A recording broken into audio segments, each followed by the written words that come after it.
The G20's risk watchdog, which is the Financial Stability Board or FSB, has just indicated that the cryptocurrency market is growing just too fast for regulators to keep up, and that there are significant gaps in attempts by countries to oversee these fast growing markets. And all of this, even as the market value of crypto assets has reached about $4 trillion, nearly double from a year earlier. The FSB was founded in the aftermath of the 2008 global financial crisis to monitor systemic threats. The international body is made up of finance ministries, central banks, and regulators from around the world. And its Secretary General, John Schindler, has just said that crypto assets don't respect borders, warning that the ease with which digital tokens move across jurisdictions could undermine financial stability of the world. In this edition of Everybody's Business, we'll take a look at this 111-page FSB report and understand how the crypto markets are exploding, what's happening on the regulation front, and what is the status of stablecoins.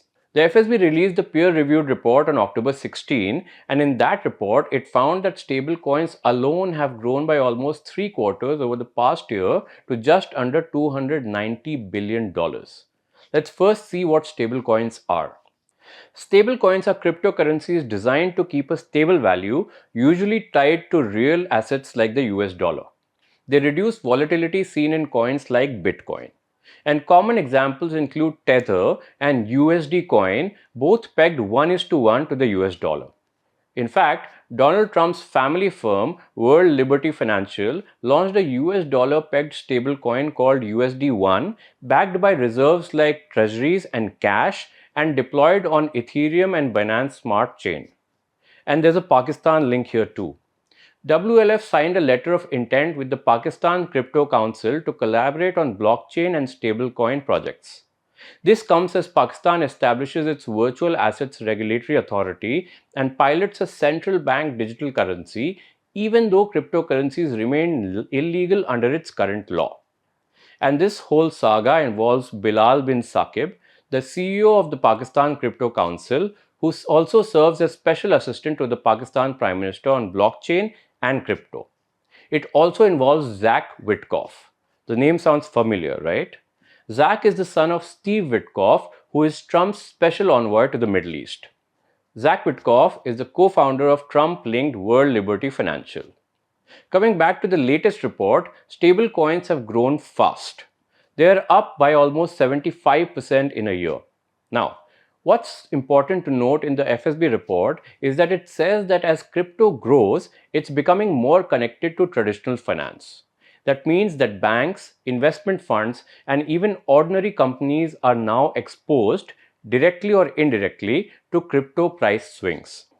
People are buying crypto through exchange-traded products. Some firms hold crypto in their treasuries, and some banks offer custody services, basically safekeeping for crypto assets.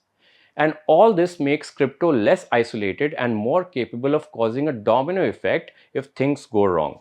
The FSB reviewed how different countries are implementing its 2023 Global Crypto Regulation Framework.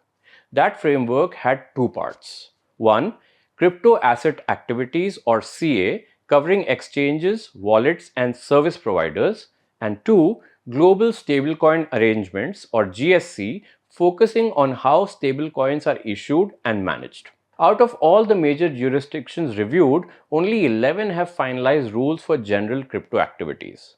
Even fewer have finalized stablecoin frameworks. That means that regulation is uneven, strong in some places, and weak or incomplete in the others. And why is that concerning? That's because it opens up what's called regulatory arbitrage, where crypto firms move their operations to countries with looser and more relaxed rules. The case of WazirX in India illustrates how crypto exchanges face legal, security, and oversight challenges in bridging fast-growing markets and weak regulation. They show what happens when platforms operate in jurisdictions with regulatory uncertainty. WazirX, one of India's largest exchanges, suffered a $234 million hack in July 2024. Its customers sought relief via courts, but the petition was dismissed, citing the lack of a regulatory framework for crypto. Meanwhile, the Singapore High Court has approved a restructuring plan for WazirX parent, allowing users to recover a portion of their frozen funds. WazirX has also committed to transferring core operations to Zanmai India under a revised scheme and is moving much of its crypto operations to Panama via its parent's rebranding as Zensui. Now, what exactly are the regulatory gaps? The FSB lists them clearly. Let's break them down. First, borrowing and lending. These are services where people can lend their crypto to earn interest or borrow against it, kind of like taking a loan. The report says that only two jurisdictions, Bermuda and the Bahamas, fully regulate these activities for crypto companies. In most other places, there are no specific rules, meaning big risks can pile up unnoticed. Second, derivatives and margin trading. In crypto, derivatives are contracts where people bet on price changes without owning the coins themselves. Margin trading means borrowing money to increase the size of that bet. Some countries regulate these under their normal securities laws, some ban them, and others just leave the status unclear.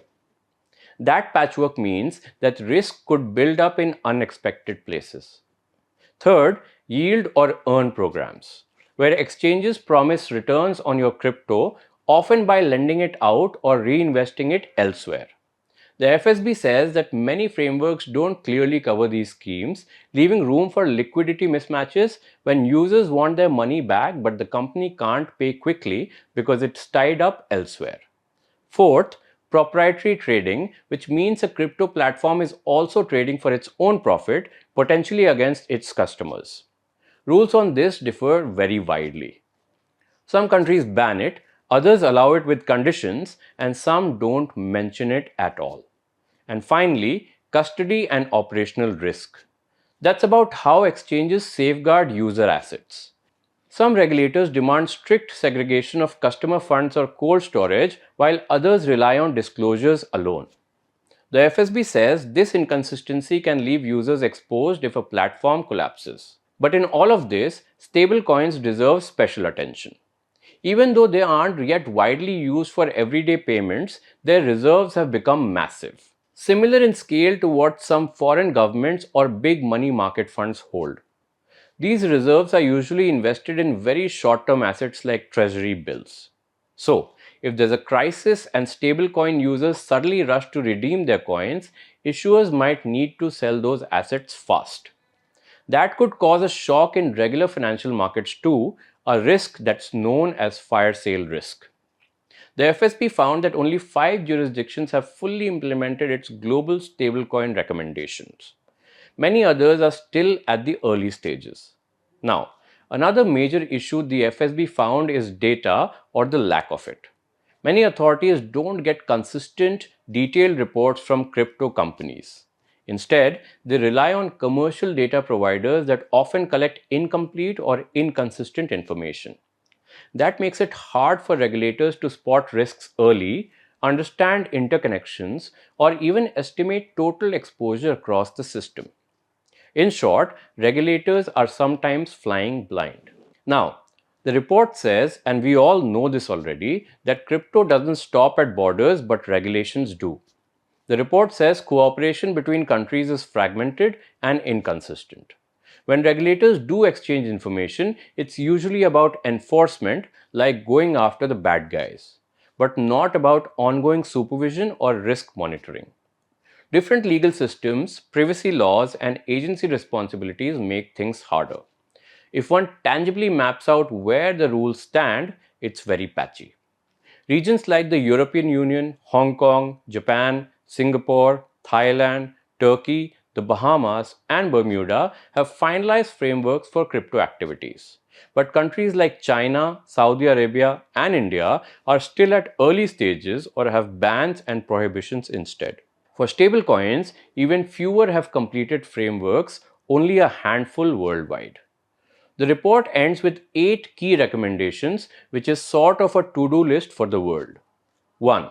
Countries should fully implement the FSB's crypto and stablecoin frameworks as quickly as possible. 2. The FSB and other standard setting bodies like the IMF and BIS should help coordinate this and include non member countries too. 3. Each jurisdiction should close gaps in their laws, especially around high-risk activities like lending and derivatives. 4. They should also improve supervisory reporting and data collection so authorities can actually see what's happening. 5. More cross border cooperation tools are needed for supervision, not just for enforcement. 6. The FSB should continue studying multi country stablecoin arrangements which can operate across legal systems. 7. Countries should assess where cross border activity poses risks and use bilateral or multilateral framework to share information. And finally, 8.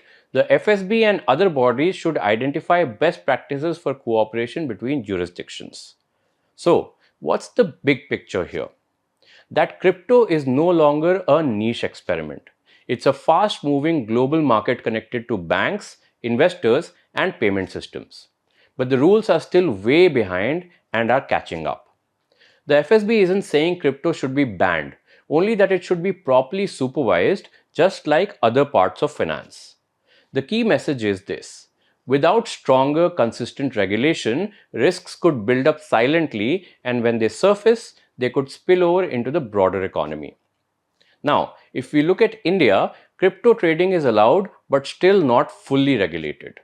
Since 2023, exchanges must register with the Financial Intelligence Unit, follow KYC and anti money laundering rules, and report suspicious transactions. Profits from crypto are taxed at 30%, and every trade has a 1% tax deducted at source. However, there is no dedicated crypto law, and the Supreme Court has noted that this regulatory gap leaves users without clear protection in cases like the WazirX hack. The Reserve Bank of India has in the past said that cryptocurrencies are a huge risk to financial stability and monetary stability, that it could create a situation where the central bank may lose control of money supply in the economy. RBI Governor Sanjay Malhotra recently said that the central bank remains firmly in favor of promoting a central bank digital currency over any form of cryptocurrency, citing the latter's potential risks to capital controls and financial integrity. Malhotra said that while cryptocurrencies and stablecoins have shown promise in asset tokenization, they fall short as the mainstay for monetary systems.